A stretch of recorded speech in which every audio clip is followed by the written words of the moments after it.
Thank you for listening to the Chronicles of Christendom, a survey of medieval literature, by me, Mom Chilo. This podcast is dedicated to bringing light to medieval stories and viewing them from a traditional Christian perspective. I hope you enjoy this episode.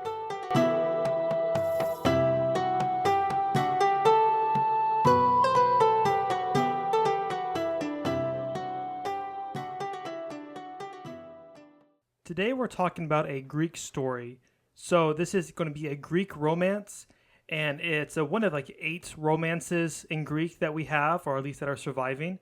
And this one was quite popular. So it's called like Livistros and Rodamni. It's quite popular because in terms of manuscripts, so there's 5 surviving manuscripts of this. A lot of the other romances only have like 1 surviving manuscript. So the fact that there's 5 really attests to the popularity of this story. Because remember, when you write down these manuscripts, manuscript means like, written by hand, right? So you had to write them all by hand. Not everyone could read and write, right? So a very small class of people who could read and write. So the fact that there's 5 that survive really suggests the popularity of the story. So in terms of the date, it was written around the probably somewhere between 1240 to 1260. And if you know anything about Byzantine history during this time, you know that Constantinople was occupied by the Latins, or the Franks, as they were called in Greek. They had occupied Constantinople during the Crusades. And the kingdom, or the center of power of the Byzantine Empire, wasn't located in Constantinople, but rather in Nicaea. So this story may have been written actually during the reign of John Vatatzes, or rather Saint John Vatatzes, and he's considered to be like the last great emperor of the Byzantine Empire. Some people even consider him to be the greatest, but especially of the latter half of the Byzantine Empire, he's definitely one of the best. Not only in terms of his political and military accomplishments, but also in terms of his saintliness. I've actually wanted to do an episode on Vatatzes, but all of the hagiography from the time about him, it's still untranslated. It's in Greek. It exists, and I know the text, but I don't speak Greek or anything, so I can't read it. So until that gets translated, there won't be an episode on that. But once it's translated, I'll probably immediately do an episode on it if it ever gets translated anytime soon. So anyways, another aspect of this text is that it's not written in Attic Greek, which was the high literary style of Greek. Rather, it's written in a more vernacular Greek. We don't know how vernacular or how common or how representative it is of 13th century Greek language, but it was probably pretty close to 13th century Greek language that was spoken by the man on the street, the common person. It was also a poem. However, the translation that I'm using translates it into prose instead of, it doesn't keep the poetic nature of the verse. And so to be more specific, I'm using Gavin Betts' translation, which is a few decades old at this point. There is a more recent translation that came out a few years ago, I believe, by Panagiotis Agapitos, and that's widely considered to be the more, the better translation. It's more academic, has more footnotes and all that. But it was kind of hard to get access to that text because it's by an academic publisher. It was really expensive, and there wasn't anything online I could find. So I'm just using Gavin Betts' translation, and it's pretty good. I don't have any complaints about it. Maybe some other people have complaints about it, but I think it's good enough for our discussion. And so since this story, this poem was written, during the Latin occupation of Constantinople, there is a little bit of Western influence in this poem.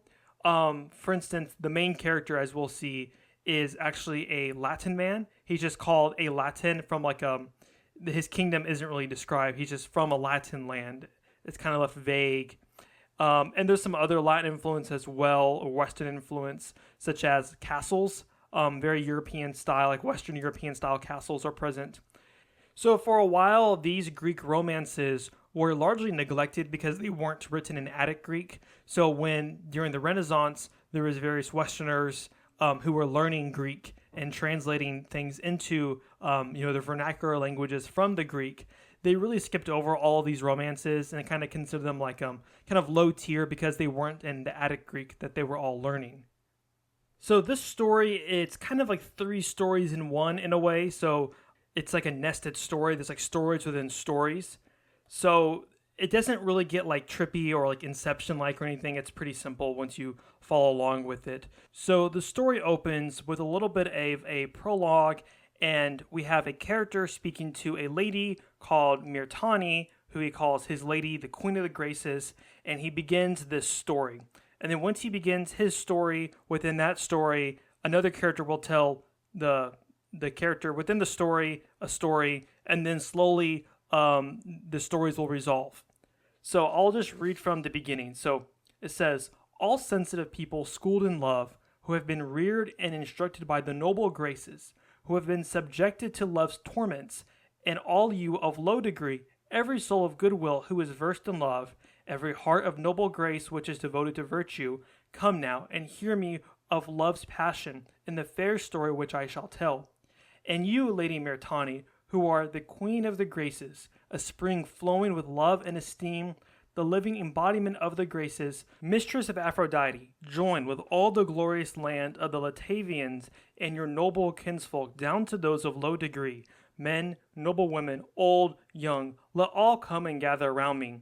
Today, my lady, I am going to tell a wonderful tale of love, and of the terrible sufferings endured by a man of many trials and woes whom love persecuted. From my story of passion's fury, everyone will learn of the bitterness of love, and will marvel how a man, innocent of the world, suffered so much from the time he began to feel desire. So Latavia or Latavia is a fictional region. It means, like, I actually looked it up, and in the Celtic tradition, Latavia refers to Brittany, so like the north of France. However, here it's just like a fictional part of Armenia.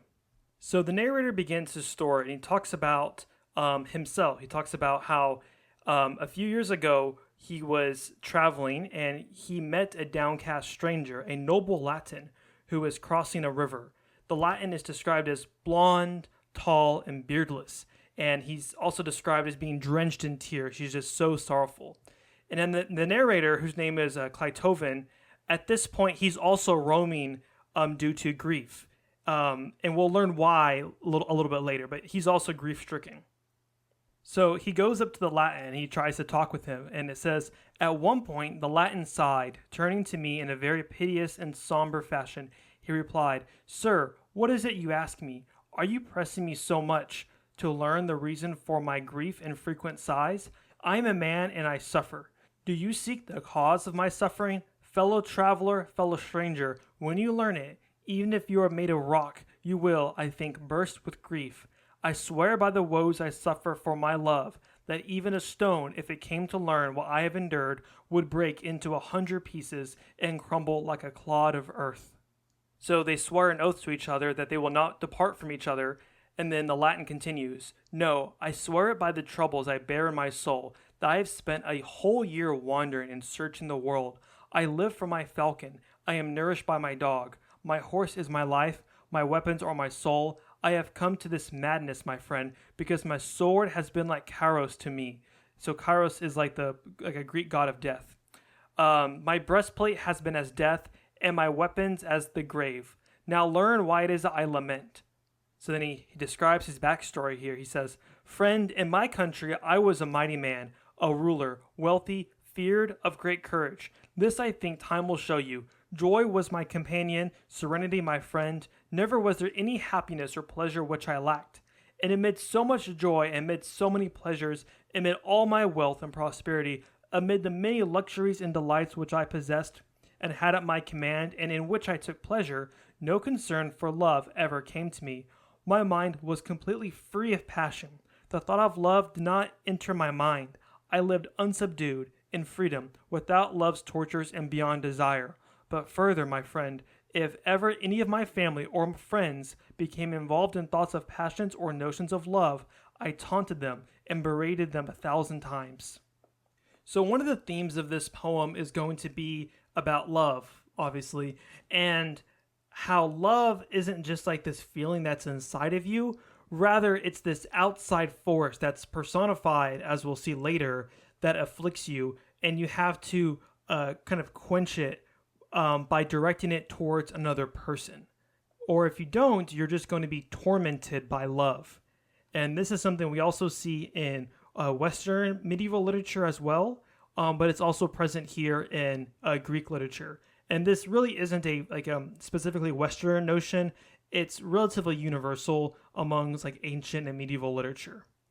A lot of this is because people at this time understood that our thoughts really aren't our own, and that the things that we feel come from outside of us for the most part. They come into us and we have to deal with them and respond to them. And then we learn this Latin's name. So his name is Livistros. So it's kind of like a Greek name, right? But he's from a Latin land. But anyways, so Livistros for a long time had not been afflicted by love. Love had not entered into him yet. But then while he's out hunting one time, he understands love through nature. He sees love built into the entirety of nature. And this happens very acutely when he kills a bird. He kills, there's two birds and they're like lovers, they're mates. And then he kills one of them. And then the other one, out of despair, flies really high up and then just lets itself fall to kill itself. And he explains how this impacted him. I asked a kinsman of my group why the bird had killed itself. When he learnt what had happened, he started a constant search for some way to tell me of love's pangs and to instruct me in the bitter sweet of passion. When I asked, he replied in a few words, "Attend, Livistros, ruler of my land and country. If I sit down and instruct you about the bird you see, care will enslave your now carefree mind and will glorify the power of love mightily." Straightway I drew my kinsman to my side and questioned him about the bird, the amorous dove, and about the nature of love's fearsome power. He attempted to instruct me in love's mysteries and the bonds of passions. "You see this bird, the dove," he said. "It makes for the mountains as it flies through the air, but if its mate is killed and quits the world, it never perches on a tree which has green leaves, it never drinks fresh water from a spring, it sits forever on a rock and laments inconsolably. It chokes itself with the tale of its loss, but what do you expect of a bird which has feeling and sight? Consider the palm tree and marvel. If a female palm has no male, it drops no fruit to the ground, but stands in constant grief. Next, marvel at the lodestone. Because of its passion, it attracts iron. Take also the moray eel. Its passion makes it rise up from the seafloor and unite in love with the serpent. Wonder too at how the river called Alpheos runs through so much of the sea to get to the harbor in Sicily."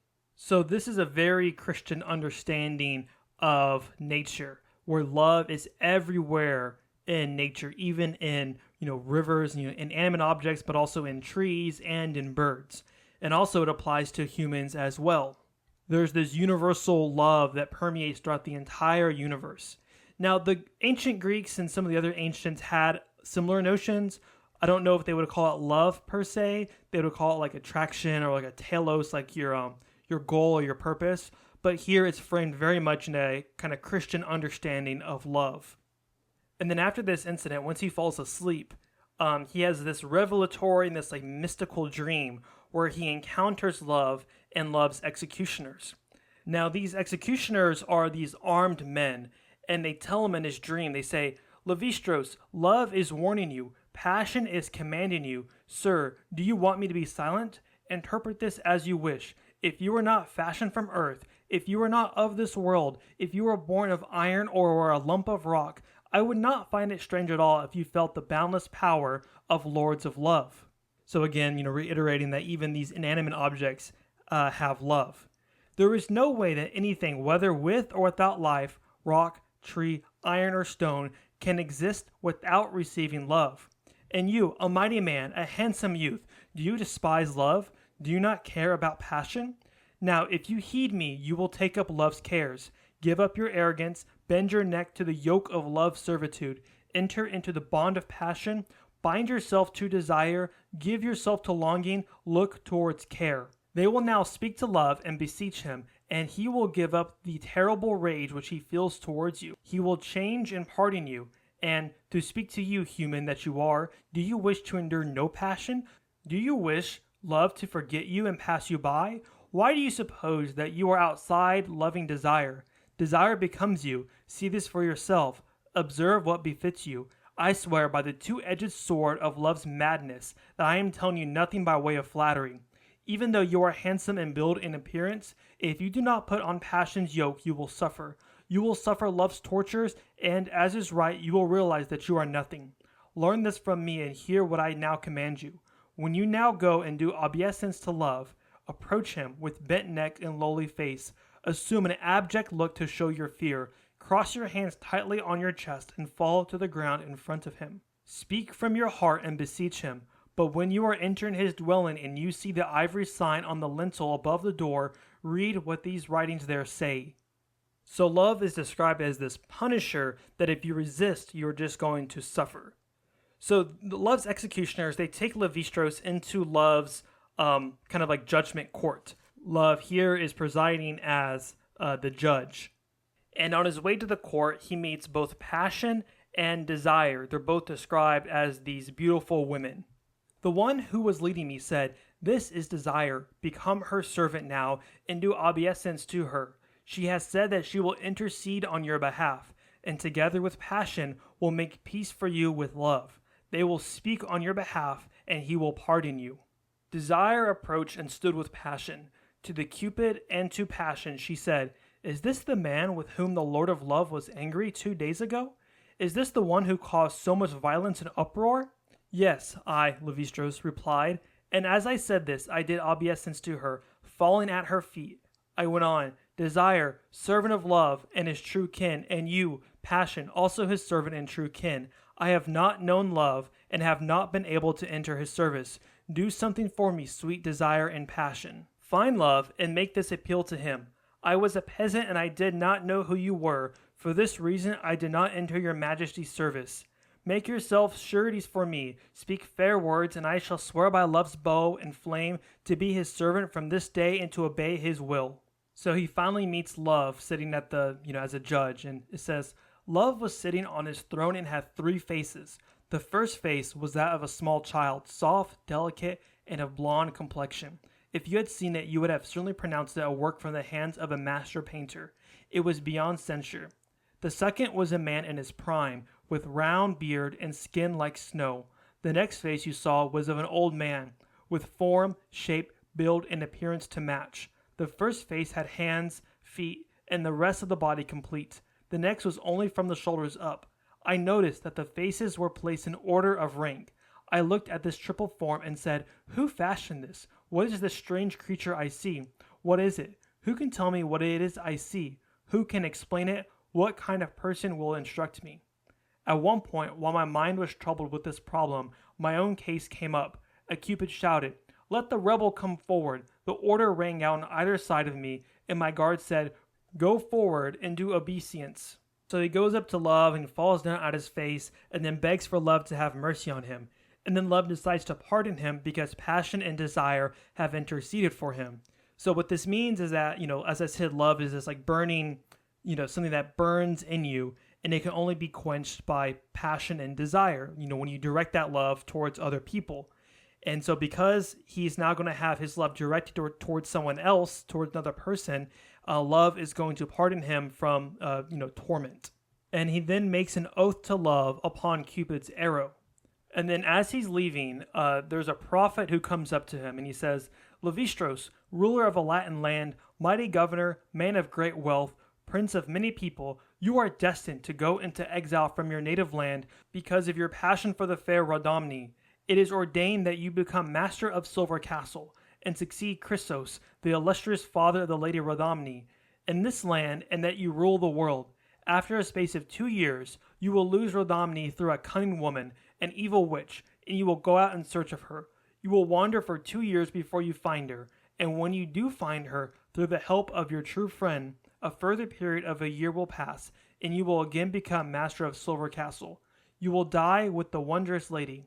So spoke the excellent prophet in his account of the future, and I awoke immediately. After his dream, he goes and asks some of his men, where this Rodamni is and where the Silver Castle is. And then they tell him where it's at. But then he has another dream where he actually sees her, and Love is also there, and Love says that he gives her to him. And then after this, Livistros goes on a quest to find her with 100 of his men. And after 2 years of searching, they finally find the silver castle. And while they're camped outside of the castle, Love again visits Livistros in a dream, and Love tells him that he has ensured that he will be successful because he has also struck her, Rodamni, with Love's arrow as well. And then the poem goes into quite an in-depth description of the castle, the silver castle as it's called. And this castle has 3 sides to it. It's not completely clear if it means 3 sides, like a triangle, or if it just means 3 gates which you can enter. But anyways, each of the sides or the gates has these 12 towers. Now, the first side had 12 carved figures, each representing one of the virtues. So the virtues are wisdom, bravery, truth, faith, justice, prudence, humility, affection, prayer, patience, hope, charity. And they're all female figures, and each of them holds a sign with a description. So I'm not going to go through each and every one of them. However, here I'll go through what it says about affection and prayer. After her was affection. She had a trace of shyness. She was leaning over and looking at the ground, and her appearance was serious. The words on the sign she held said, "You may be humble, but if you do not observe affection, your feelings are not to be relied upon. Be informed of this." Next I saw prayer, a woman in appearance, weary and sober. She kept her eyes on the ground, and the words of the sign she held said, "Do not pray, O mortal, only for those you love. Pray also for those who hate you." On another side there is the 12 months, and each of these months are represented by men holding signs. And it starts with March, which is considered the beginning of the year. So if you remember, for instance, in one of our previous episodes we did on St. Isidore and on the nature of things by him, we also learned there that March was the beginning of the year, or at least for some cultures it was the beginning of the year. And in much of Western Europe, especially towards like the Middle and High Middle Ages, March was the beginning of the year, and it wouldn't be until the end of the Middle Ages going into the early modern period where January really becomes the beginning of the year. But the Romans had January to be the start of the year normally. That's why January is named after Janus, like the god. He's the god of like 2 faces, the god of like doors and passages and kind of like intermediary spaces, because he's like the old year coming into the new year. But I'm just going to read July's description. So it says, "Next I saw July, who was also stout. His arms were bare and his dress all gathered up. On his head was a chaplet made from ears of corn. One hand held a scythe for harvesting, while the other labored at collecting the corn. Behind him was a sign on which these words were written: I harvest the earth's produce which I have labored to sow. I shall increase my crop tenfold at the harvest." And then at the third gate, where the lady's dwelling is at, there is 12 cupids holding signs. So the 12 cupids are longing, respect, affection, and affection was also one of the virtues as well. There is friendship, fondness, remembrance, recollection, good repute, probity, courtesy, patience, and expectation. So think of the cupids as the specific virtues of love, which the story is about. So in order to be a good lover, you have to have all of these specific virtues to love. Now, Livistros and his men are just kind of camped outside of the castle, and they don't really have an audience with the king or with the lady or anything. They're just kind of there, and they're kind of just allowed to be there. And then eventually, one of Livistros' men says, "Livistros, many days have passed, and we have now become known to the castle. Do you see the eunuch there who is leaning over the wall? I am now prepared to strike up a friendship with him, as he will be of service in courting the lady. But my advice is this: follow it without delay. Write a message on an arrow when you notice one of the lady's fair women leaning over from her splendid bedchamber to look at us. Pretend that you see a bird on the chamber, and gently shoot the arrow, taking care that it falls inside. Then you will create an opportunity for love to begin, and you will discover how you can succeed in your venture." So he writes the letter. So the letter says, "Arrow, if you can hit a bird as you have hit me, your archer must have rare hands. But if your success is only in a human heart, hit the lady in the castle as well as me, the fairest lady of all, and let her suffer as I have suffered." So we can see this arrow motif playing, where there's like Cupid's arrow, which he swore is an oath upon. And it's like, Cupid's arrow of love hits you. And so then we see this again with him sending arrows of love, you could say. So the lady eventually realizes who has sent the arrow. And then after this, Livistros sends another message via an arrow. And then he hears some pretty good news. At about midnight that evening, my man who had gone to seek friendship with the eunuch came to me. He entered my quarters, approached me and said, "Are you sleeping, Livistros? Arise from your slumbers." I got up, and when I saw him, I embraced and kissed him. He said to me, "You can now rejoice. Have no worry. I have now made the eunuch my friend. He has spoken to me in private and told me his secrets. We have sworn a terrible oath that we would conceal what we say to each other and that no one would hear it. After I had won him over and he had gained confidence in me, he said, 'I shall tell you something now that the occasion has passed.' The lady had a dream in her chamber. A winged boy came to her. He flew through the sky at an eager pace and after entering her chamber, said to her, 'Livistros, prince of the land of Livandros, the country of the Latins, has been wandering for 2 years from desire for you. He has seen terrible dangers and endured woes. From now receive desire from him into your heart. Take up love of him, enslave yourself to him, bend your neck as yet unbent to love of him. Throw away your haughtiness, give up your pride. He has suffered much for you, do not resist.'"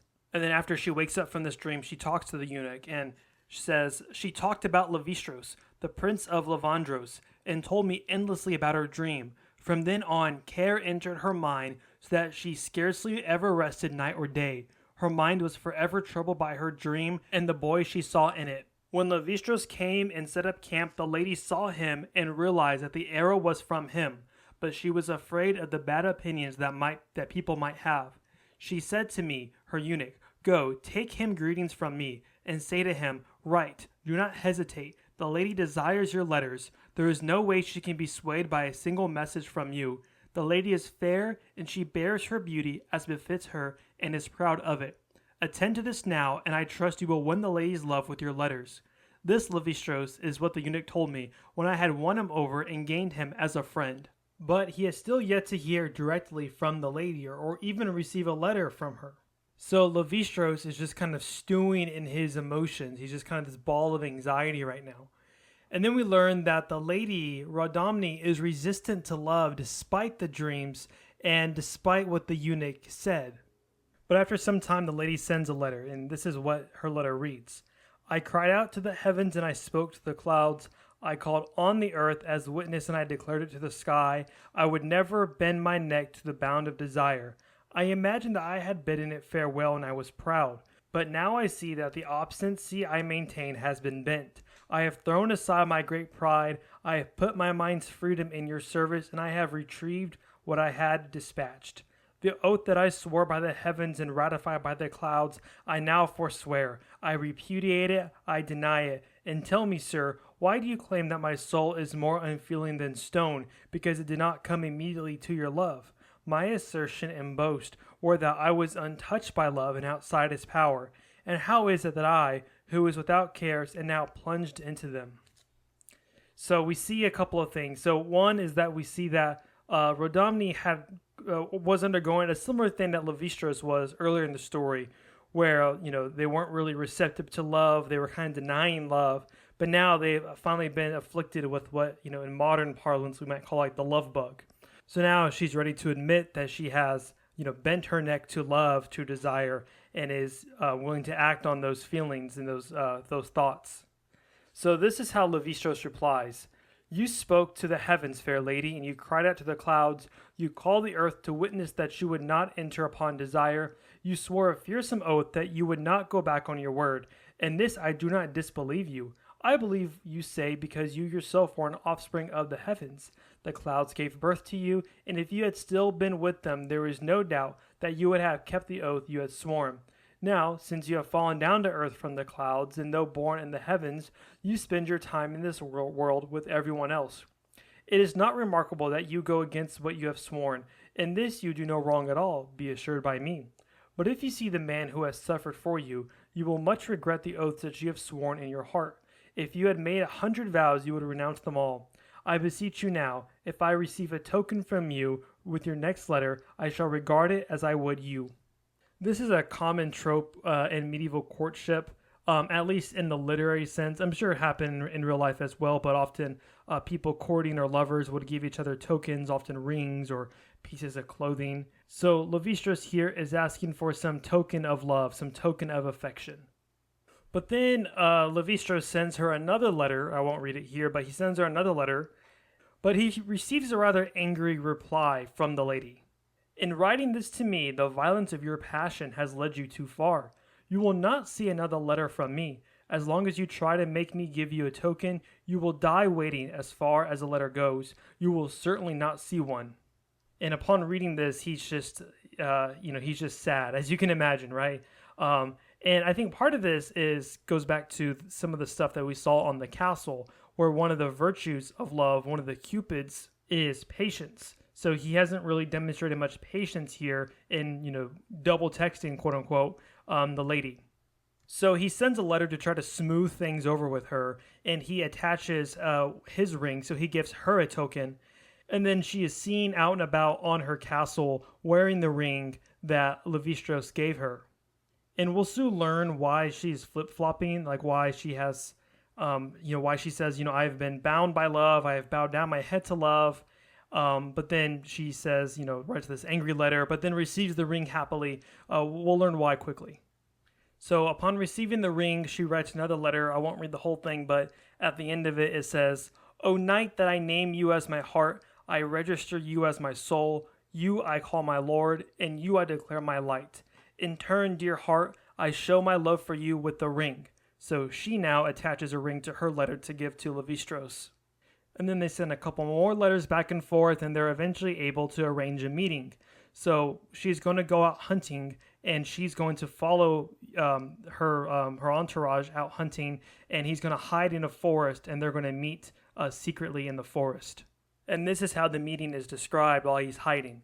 I heard the fair one. I came out of the woods, and there was a violent battle in my mind as to how I should greet her, what words I should use, how I should address my beloved. A loving heart does not know at first what to say. Still, I came out. I saw her, and the lady looked at me. She gave a sign of confusion and got off her horse. The eunuch tied it up and went over to her. He took her by the hand and came to me. Full of love's charm, she approached me with dignity.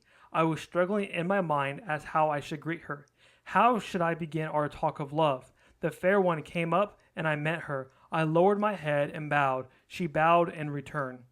In a distressed manner, I said to her, a soul concerned with courting a woman is tormented by the deadly flame of love's passion. Happy the man who trusts in love and does not despair. He acquires a helper and wins his desire. He goes along passion's road without stumbling. But I, despite all my trials and afflictions, despite all I have suffered for my great love of you, after these I have reached my goal and have found what I longed for. Now I am happy. Even if I die, I care not. I go a happy man. And so now we're going to learn from her response why she was kind of flip-flopping. She says, if the mouth of love tells you no lie, neither will what he told me in a dream prove false. Listen to what happened before you paid me court. Some time ago, my father, the king of the Silver Castle, announced me that the king of Egypt was coming to my country to be given to me as a husband. A messenger has arrived with the news that Verderikos, the king of Egypt, is at hand. When he comes, I shall say to my father, Father, a great desire for Livistros has come upon me. It is death for me to be separated from him. Come, let the two mount their horses and fight. I shall take the one who conquers by arms. The Latin race loves the brave, and especially those who fight for love or fortune. My father has heard of you. He knows both of your wars and of your feats of valor, and if he had not announced Verderikos first, he would have wished to give you to me as husband. So we learn that she's already kind of betrothed, or she's supposed to marry another man, so that kind of explains why she has these conflicting feelings.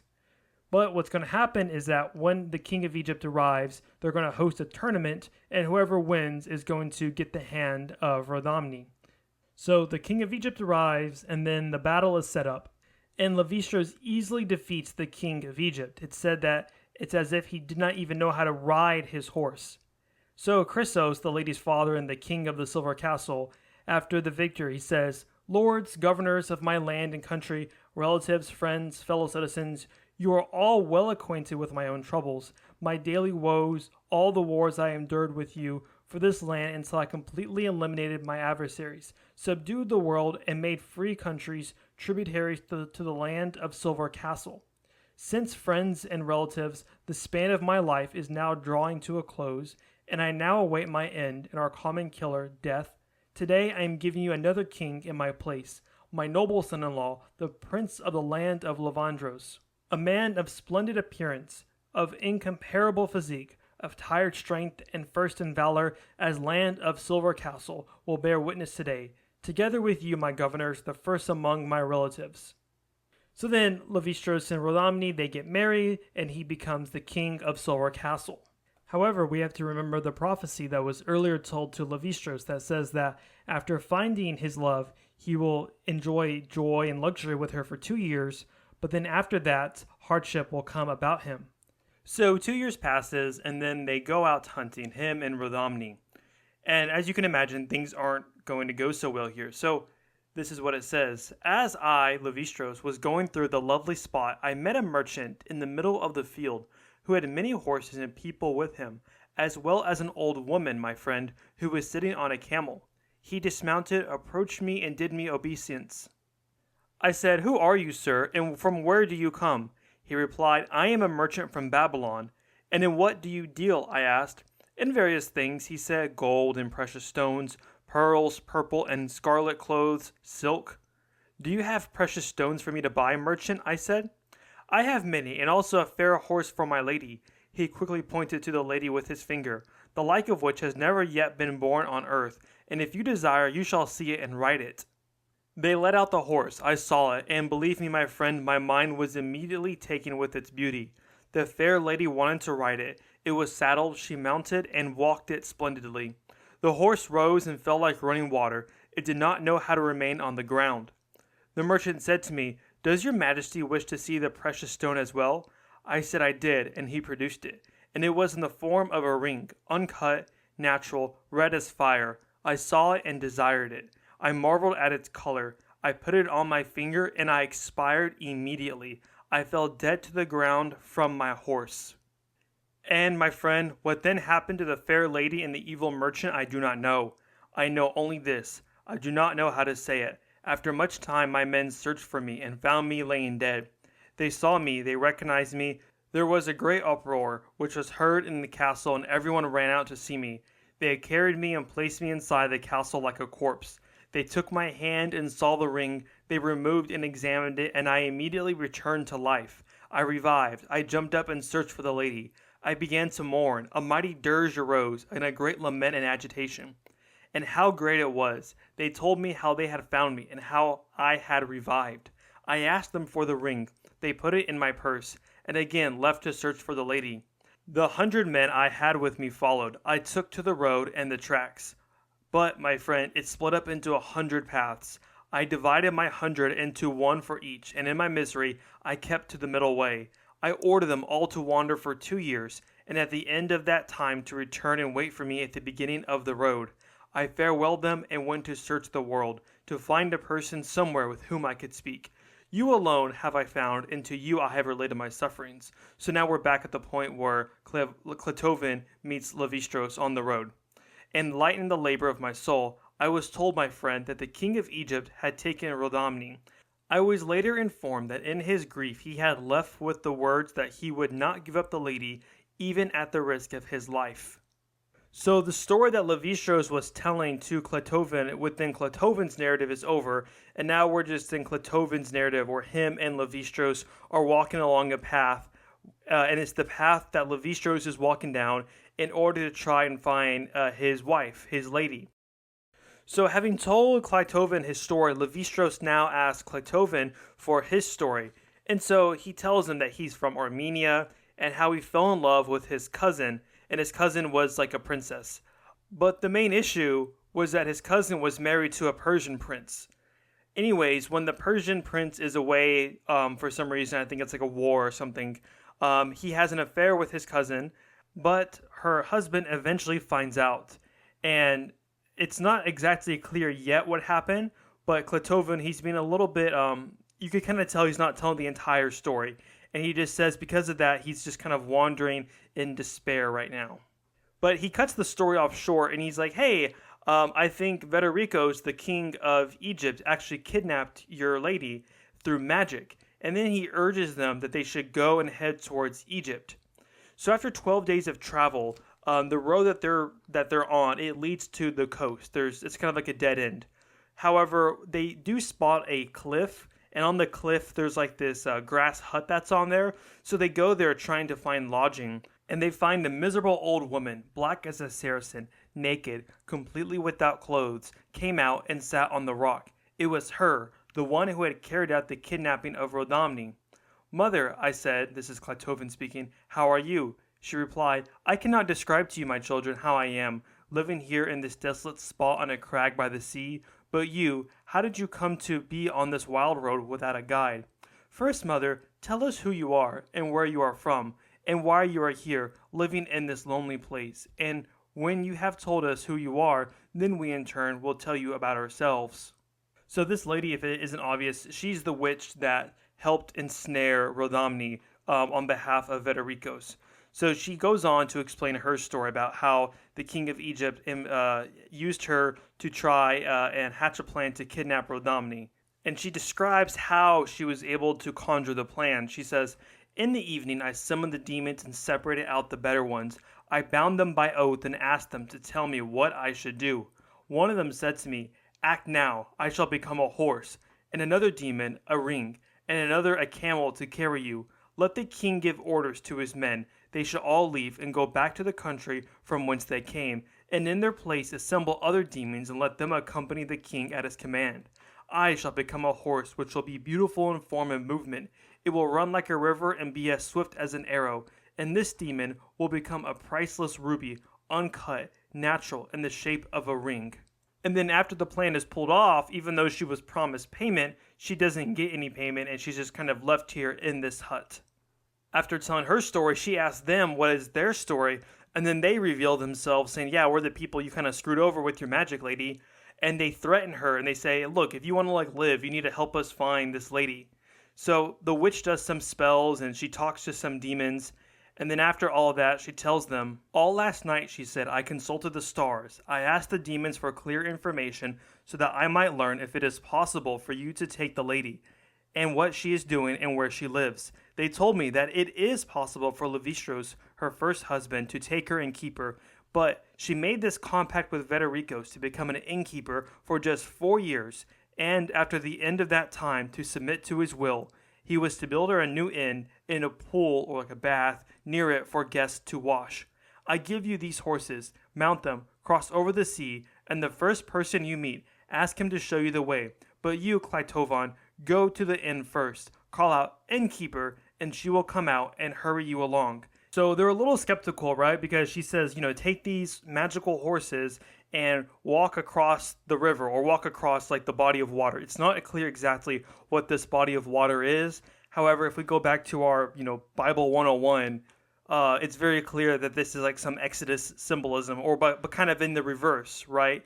So instead of going out of Egypt, they're going into Egypt through by crossing on water. So instead of God splitting the Red Sea, they're going to walk on water, which is a very similar trope of crossing over the sea in a kind of miraculous manner. And it's also very clear that this poem is tapping into some Egyptian biblical motifs as well. So Egypt is the land of Ham, and there's a point in the story where Vedarikos is described as black because that is the color of the race of the Egyptians. And it's not really tapping into racial themes so much as it is tapping into like the curse of Ham. So even though they're skeptical of the witch, they do indeed walk over the water on these horses. And then Clitophon goes out and he finds the inn that Rodamni is the innkeeper at. I entered boldly and said, is there an innkeeper? Mine host, is there a place for me to stay? The fair lady heard, came out and saw me. Call for the hostess, not the host, stranger. Nowhere has she an innkeeper. She too is a stranger to the place, the land you see, and to the inn. Her innkeeper has been gone for 2 years now, dead in another clime, in another land and place. So call for the hostess, not the host. Stranger, there is a room and a stable. Get off your horse and come in. There is a pool, or like a bath, where you can wash, but I shall require you to sit and tell me the story of what you have suffered and what you have seen and heard in this world. So remember, at this point, Rodamni thinks that Livistros is dead. She saw him dead with the ring on, and she didn't see them take off the ring and him revive. So Clitophon and Rodamni get to talking in the end, and while Clitophon knows who she is, she does not know who he is. So she tells her story, and the poem kind of recites a lot of the narrative, and it kind of sums it up, especially from her perspective. And we learn a little bit of the details about how she was kidnapped to Egypt and how she was inconsolable in this new land. On one occasion, she says, I suddenly turned and said to him, the king of Egypt, you are not the king of the land. I consider you its executioner. You plunder and lord it over the people you rule. You are now the country's oppressor, not its ruler. And if, against my will, you come to me as an executioner, not as the country's ruler, then torture me, cut me up, slay me, kill me, chop me up into pieces. I shall take it as pure joy. For me it will be rest, it will be life and nourishment. Know that I shall never satisfy your wish, but if you are Lord and King of the land of Egypt, be gentle, do not act as a tyrant, abandon the nature of a bandit, stop maltreating and torturing me, and I shall tell you what I want if you want to do it. You will find me disposed towards what you desire. And then she tells him, build me a new inn with a pool as well, so that by bathing those from abroad I can assuage my sorrow for Livistros. Let me keep it for 4 years, so that all those who come from abroad will wash there and tell me what they have suffered and seen in the world. This will lighten my heart's grief. But if, king, you do not do what I have said, then torture me, slay me, cut me up into little pieces. Know that I shall never fulfill your wish. So eventually Federikos agrees and builds her an inn, and she's allowed to run the inn and kind of use these 4 years as a time for sorrow and a time for grieving. Clitophon then speaks to her about himself, and we find out about the rest of his story. So he kind of recaps her, and he says, well, we already knew about how he fell in love with his cousin who was married to another man. And then he says, to be brief, he, the Prince of Persia, finding out about the affair, ordered for me to be apprehended. He clad me in irons, put manacles on me, and threw me into prison where I was held for a year. The Persian came back from abroad. On returning from his journey, he heard the story. He learned everything and constantly sought an opportunity to kill me. The fair one heard of his plan and from then started schemes of all sorts for me to flee the prison, escape death, and go into exile from my country and home. The lady set to work with cleverness. She saw the guards and manipulated them. She gave them money and won them over. They took off the irons and manacles, opened the prison, and showed me the road to leave my country, and became a stranger to my home. I left the prison and wandered for a month on difficult tracks and in hidden places. For nourishment I had the woes I was suffering for her, and for water I had the tears I constantly shed. For laughter I had sighs, for joy, grief, and for companion, my love of the fair one. Such, lady of the inn, is what I have endured. Such is what I have suffered in the world for love. I have told you all the woes I have endured for the fair one. I have concealed nothing.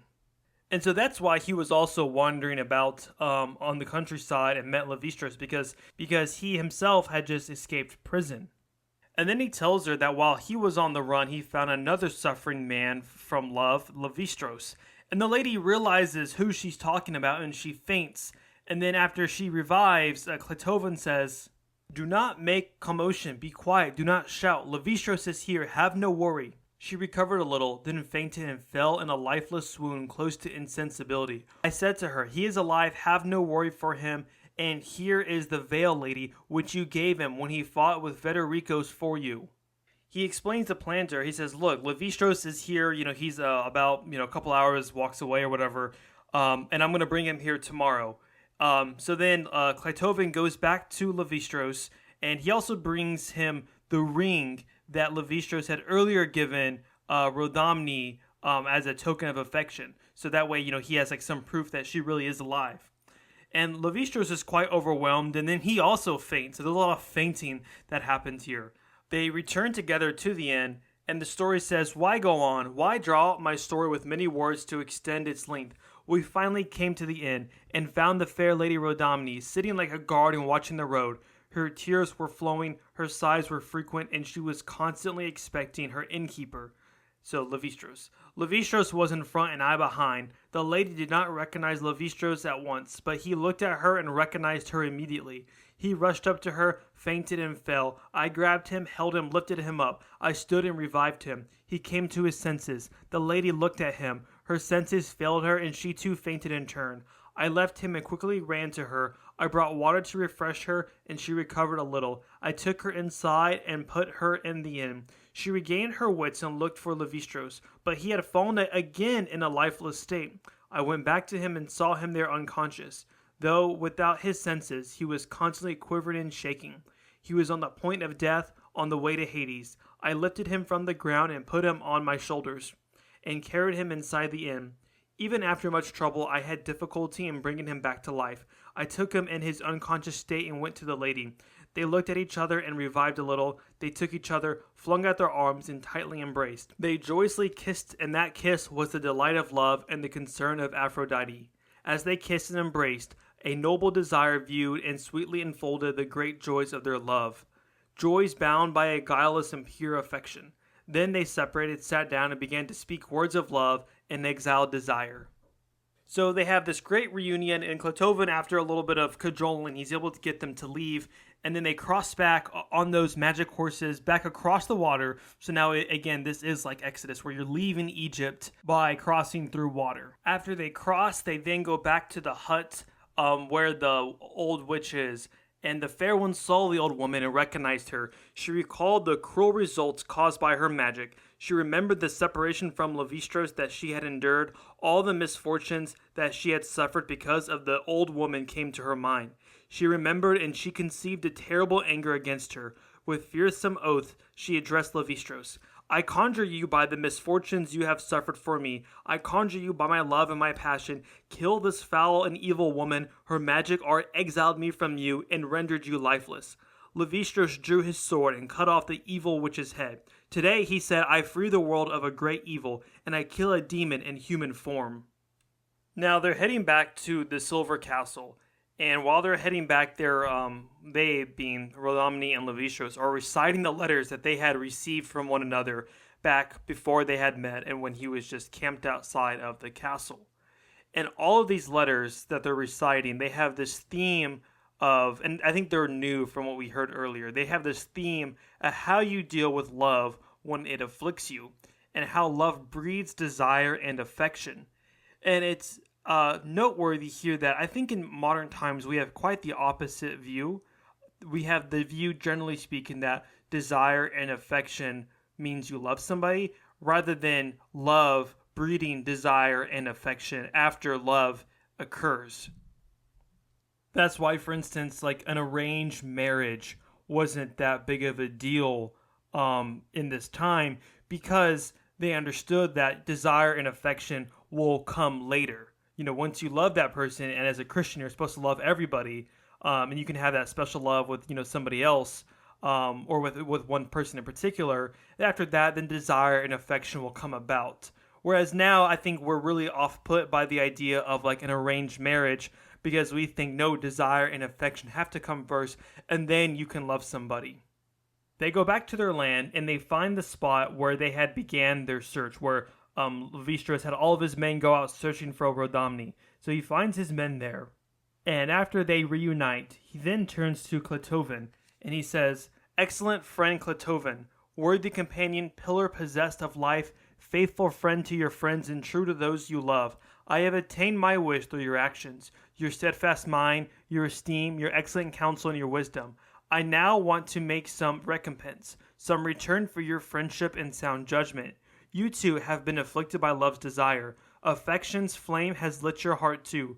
Passion's hailstorm has lashed your soul from within, and you have been wounded by love's bow. The fury of an amorous attachment has subdued your mind. Since you have suffered in the world from the same cause as myself, I wish to make a return to you and suffer with you in what you have suffered with me. Come, let us take the road to Armenia, and when we come to the city of Latavia, I shall be able, friend Clotovan, to do to you the same service you have done me.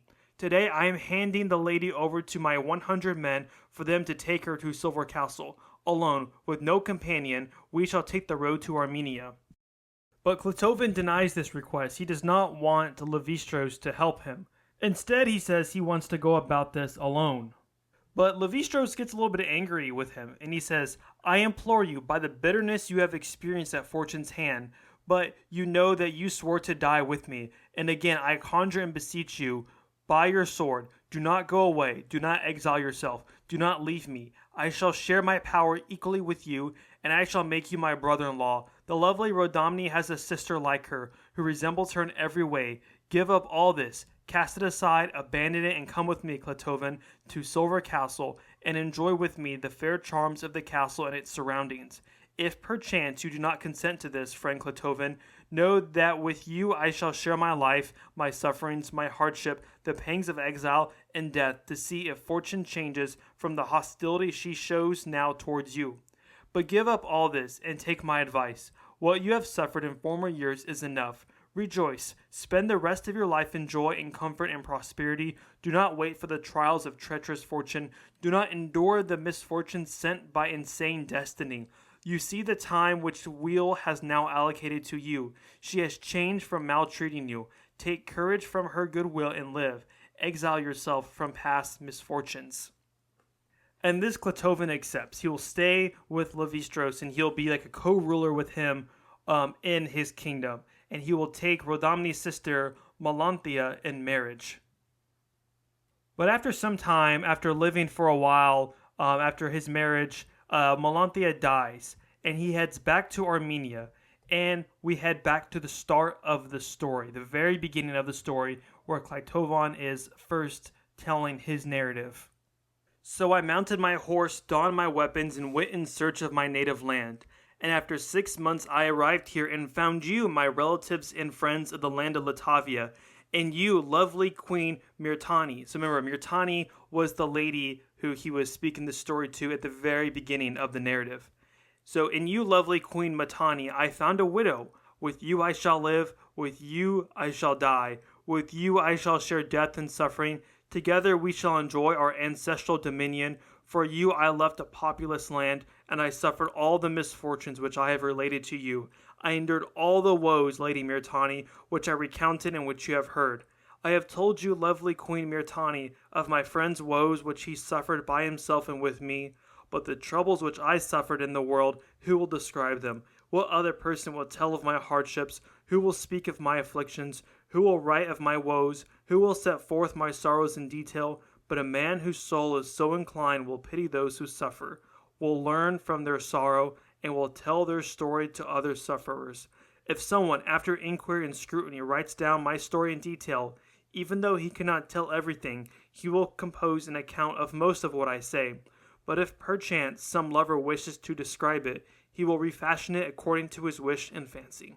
So that is how the story ends. Clitophon, gets into a marriage, but then his wife dies, and then his lover Myrtani was also married to the Persian. But when he comes back to Armenia as a widower, he finds that his first love, Myrtani, is likewise a widow.